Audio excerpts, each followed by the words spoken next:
नमस्कार, आप देख रहे हैं रफ्जी लाइव और मैं हूं अभिषेक मिश्रा।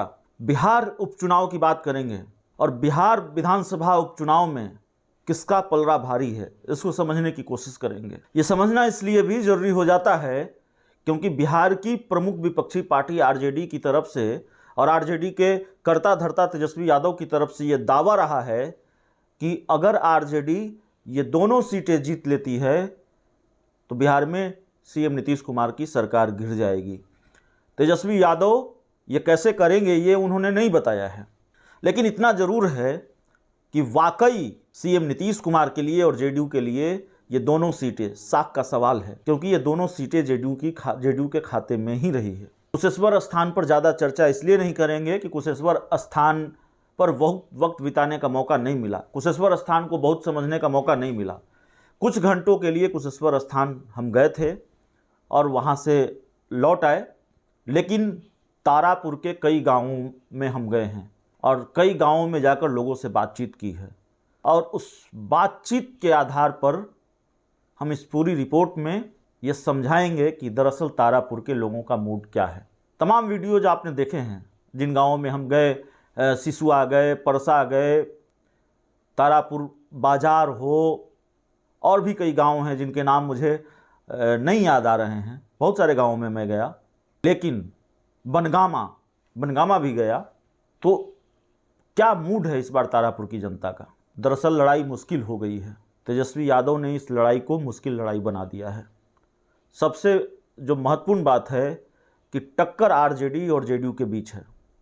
ये कांटे की टक्कर है और परिणाम कुछ भी हो सकता है। कई मायनों में आरजेडी जेडीयू पर भारी पड़ती नज़र आती है। हालांकि जब तक चुनाव के नतीजे ना आ जाएं तब तक कुछ भी कह देना जल्दबाजी होती है, और जल्दबाजी है। हम अपनी समझ के हिसाब से और लोगों से जो बातचीत की है उस आधार पर अपनी बात रख रहे हैं।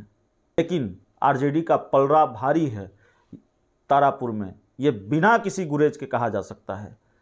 ये कहने में कहीं कोई हिचक मुझे नहीं है। जितनी बात मेरे लोगों से हुई है, ये ठीक है कि मैं बहुत सारे गांवों में नहीं गया, तारापुर में भी हो सकता है बहुत कम वक्त मैंने बिताया है, लेकिन जिन गांवों में मैं गया हूं, लोगों से बातचीत की, उसके आधार पर ये बात कही जा सकती है बिना हिचक के, आरजेडी का पलड़ा भारी है। और तारापुर में मुद्दे क्या हैं?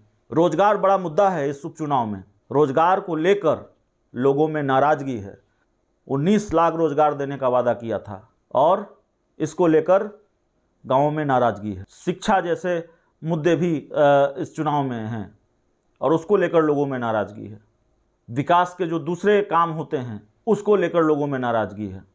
तो इन वजहों से, और कई दूसरी वजहें भी हो सकती हैं। हमने अलग अलग लोगों से बातचीत की, अलग अलग लोगों की अपनी नाराज़गी थी, उनकी अपनी अपनी राय थी, जो आपने वीडियोस देखे हैं, और उसी आधार पर एक पूरा निष्कर्ष ये है। बिल्कुल कांटे की, ठीक है, एक तरफा लड़ाई नहीं है, कांटे की लड़ाई है, लेकिन इस कांटे की लड़ाई में आरजेडी भारी है जेडीयू पर। तो इस पूरी रिपोर्ट में इतना ही, इस पूरी खबर में इतना ही। बहुत बहुत धन्यवाद।